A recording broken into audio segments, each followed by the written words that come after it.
It is time once again for the RSPW Rewind. Man, I sound like the Godfather now. It is time once again for everybody to, well, you know the rest.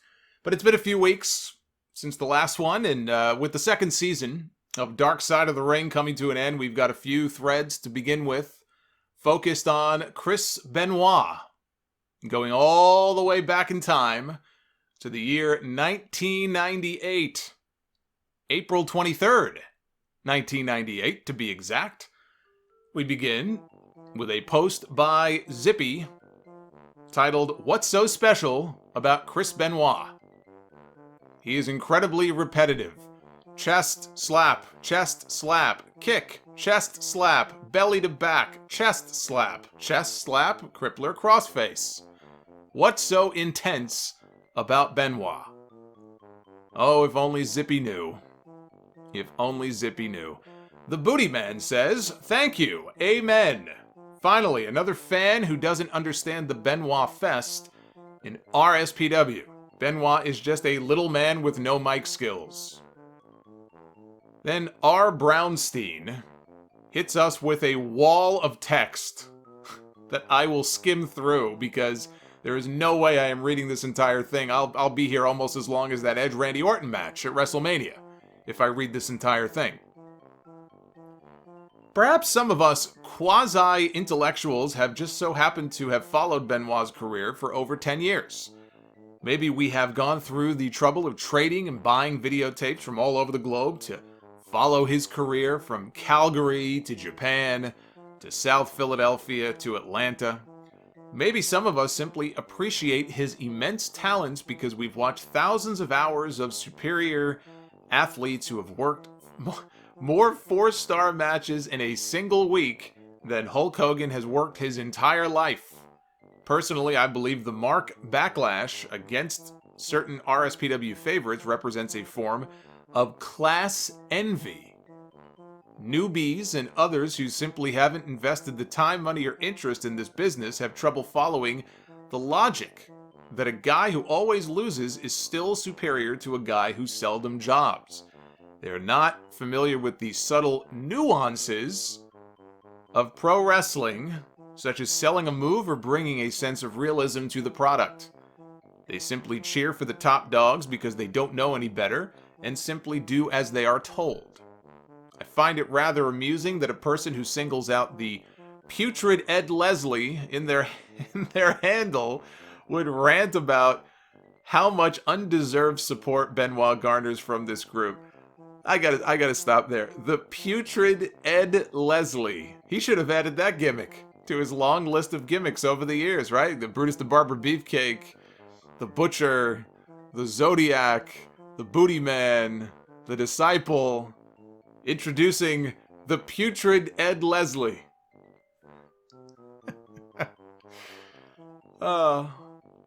If you fail to understand what all the fuss is about with Benoit, then that is your loss, pure and simple. But to act like an insolent little whining child, bemoaning that which you do not understand, is counterproductive and intellectually dishonest. For the record, we are in agreement that the Hulk Hogan and Ultimate Warriors put more asses in seats, but they are not responsible for all these shows being possible. If not for the likes of high-spot mega sellers who make the stars look good, people would tire of watching Hogan and Piper wheeze through 20 minutes every week. Sure, the headliners bring in the majority, but not all of the crowds. But if it wasn't for the Luchadors, the Chris Benoits, the Eddie Guerreros, Owen Harts, Chris Jerichos, Booker T's, and Brian Christopher, it would not be possible to hold a televised audience for 2 to 5 hours a week.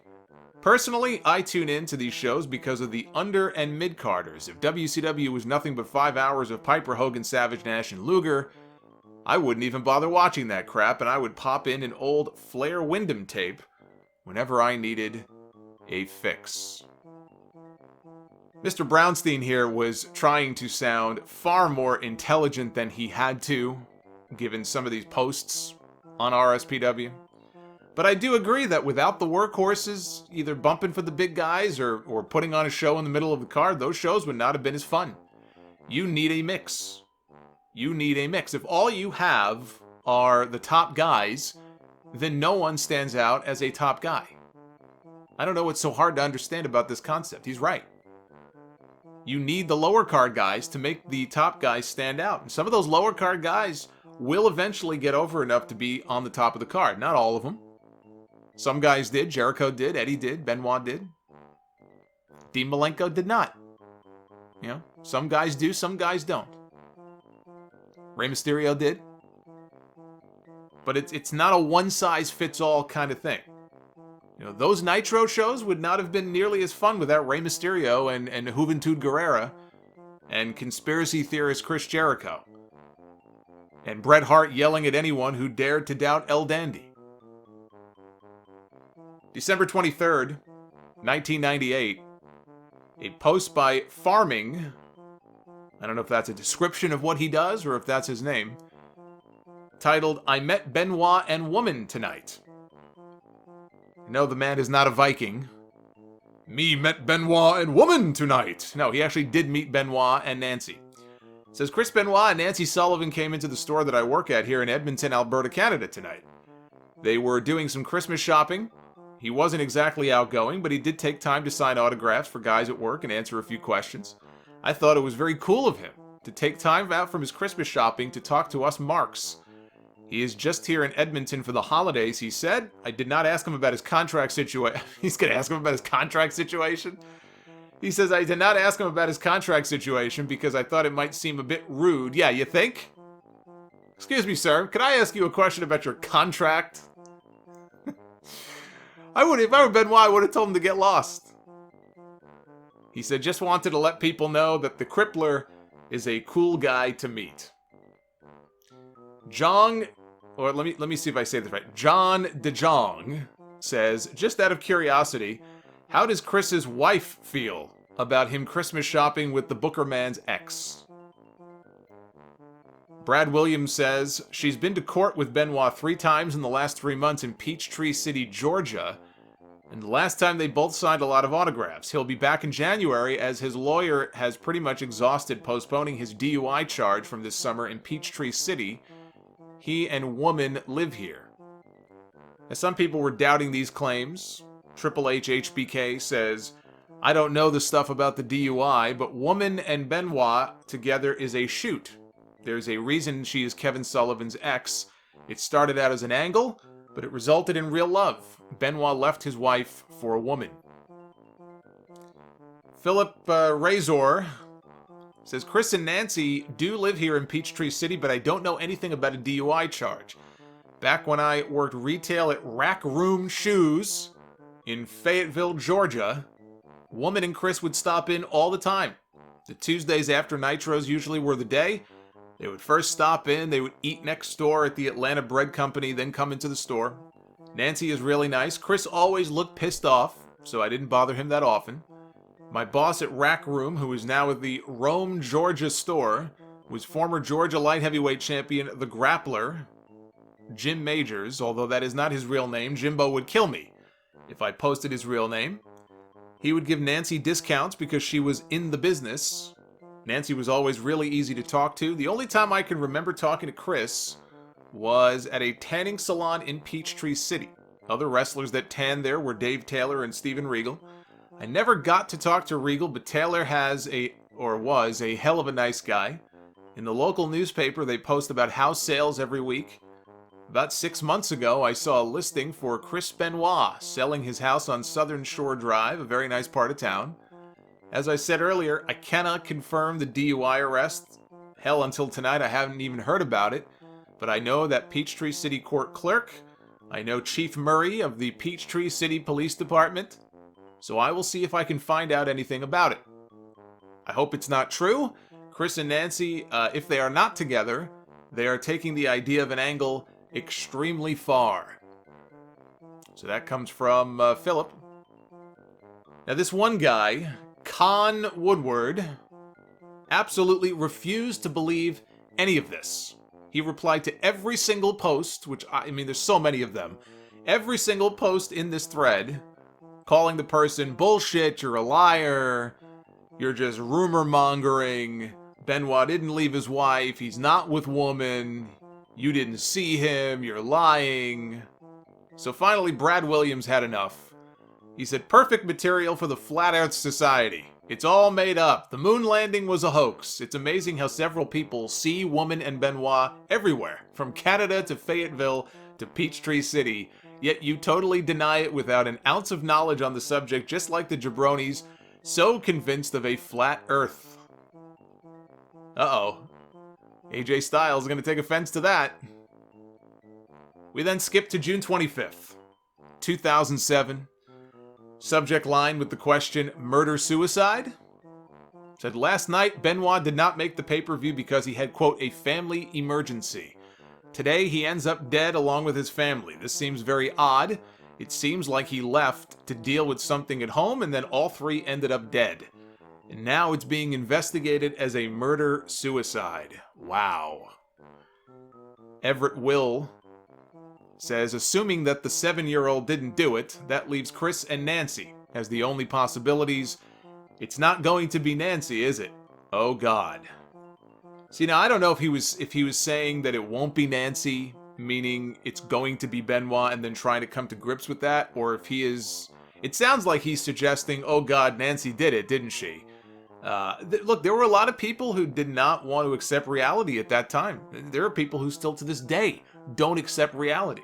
They could not wrap their head around the fact or the idea that Chris Benoit could ever do something like this. And you can understand why. He was so well respected, he was so well liked, you don't want to believe it, right? You don't want to believe that it's true. There was a lot of denial going on in RSPW, just like there was everywhere else at that time. People did not want to believe that this could be true. RWA 2Play, the Northern Lariat. It says, RWA 2Play, the Northern Lariat. That's his name. He says, reminds me too much of the way Phil Hartman died. Wife killed him, and then turned the gun on herself, if I recall correctly. The next day, June 26th. Subject line, how did you find out about Benoit? And I posed that question, by the way. I'll stop there for a second. I posed that question to all of you as well. I can tell you, I was at work. I was getting ready to leave. It was probably around 5 o'clock. And I checked the Observer website, and it was the lead story. All I saw was the link, like the headline. And it said, Chris Benoit and family found dead. And I gasped. Literally. I don't ever gasp, right? People say they do, but they really don't. I gasped when I saw that headline. And when I saw that all three of them were dead, I thought it was carbon monoxide poison. I thought there was a carbon monoxide leak. Maybe they didn't have an alarm. They call it the silent killer. It's always said, like even locally here, you hear about stories from time to time on the news about a whole family getting wiped out. That was my first thought. My first thought was not, oh, he murdered them or she murdered them or something like that happened. That was my first thought. Little did I know. But Chad Bryant says, found out via phone call around 6 p.m. I was in disbelief until I jumped online and confirmed that it was not part of the Vince angle. Mr. Black says, I got a text message from my wife while at work. I think for about a minute I was legitimately shocked. It's still doing my head in even now. Benoit is a child killer? Say it ain't so. Benjamin Pavsner, I turned on Raw last night expecting to see what had been pretty much scheduled, a 3-hour tribute to Mr. McMahon. Despite my knowing that Vince McMahon was alive, I get to the USA Network and Vince is standing in the ring in an empty arena in Corpus Christi. I was thinking to myself, either Vince really has grapefruit-sized balls or something bad happened. Given the act that Stephanie put on last week, not sure what to make of Vince's demeanor, but he did seem in a mood I have not seen him in a while, if ever. Smart Ape in shock says, I got a text around 6:30, immediately got a Phil Hartman flashback. I was hoping for murder by an outside force. It wasn't until 11:30 that I started to read about the police believing that Benoit killed his wife and son. That was like a punch to the gut. Lobster says, same here. I keep hoping they find out somebody else did it, but in my heart, I know they won't. And Tim Crowley says, my brother sent me an email with the subject, what the fuck, and a link to WWE.com. I was at work, And at first I thought killing Vinnie Mac was funny, but this is going too far. Then I clicked the news websites and I saw that it was true, and was watching the Raw tribute later and surfing the web when I found out about the whole murder-suicide thing. I could not even watch the rest of this, quote, tribute. I'm just sick, literally sick to my stomach. Chris was almost like a hero to me. I really respected him, and to learn this, well, it just makes me sick. I hope his wife and son rest in peace.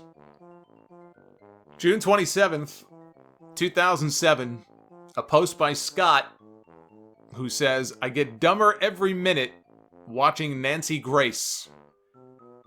See, Scott's first problem is that he was watching Nancy Grace, or Nancy Disgrace, as I call her. He says, while talking with Bert Clark, she says, so Benoit went from the Elite with the 4 Horsemen and got demoted to Raw. How did he take that? Jesus Christ. Didn't Michael Buffer once announce Bret Hart in WCW as Bret Clark? That sums up his WCW run pretty well. But now, according to Nancy Grace, he is Bert Clark. And Benoit got demoted from the 4 Horsemen to Monday Night Raw. See, I didn't know that. This person backed up the first poster. I heard it with my own 2 ears. She said it with the straightest face and just a touch of humility. After all, she obviously was proud that she did her homework or read her notes given to her by her staff. But the subtext was this demotion in any way the start of the slide that created this tragedy? I can't get over that. Bert Clark. Just amazing.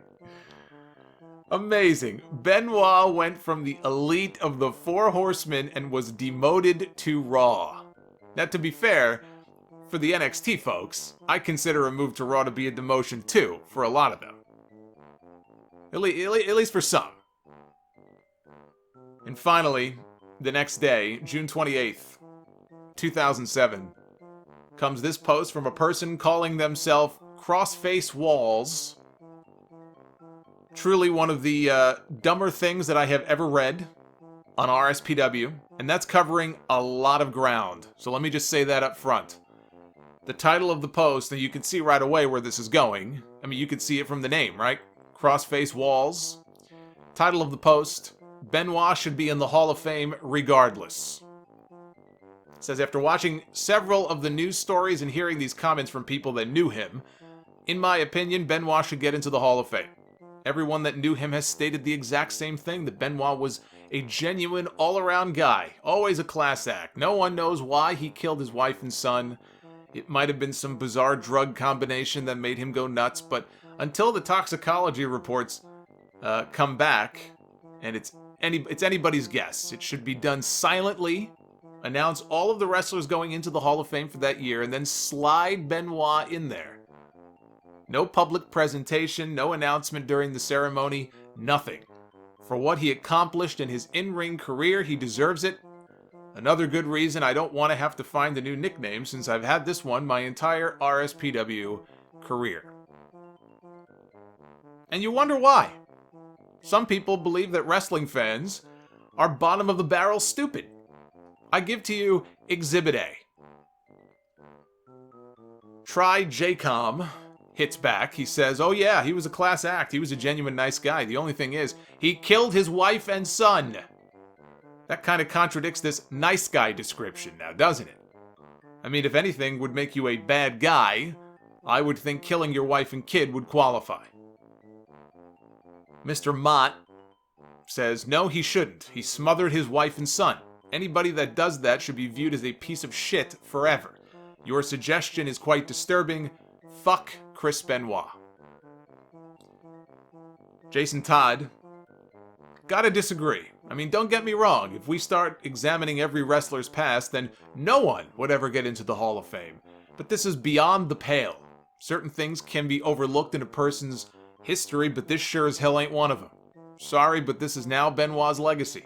This is what he will be primarily remembered for 20, 30, 40 years from now. Sorry, but no Hall of Fame.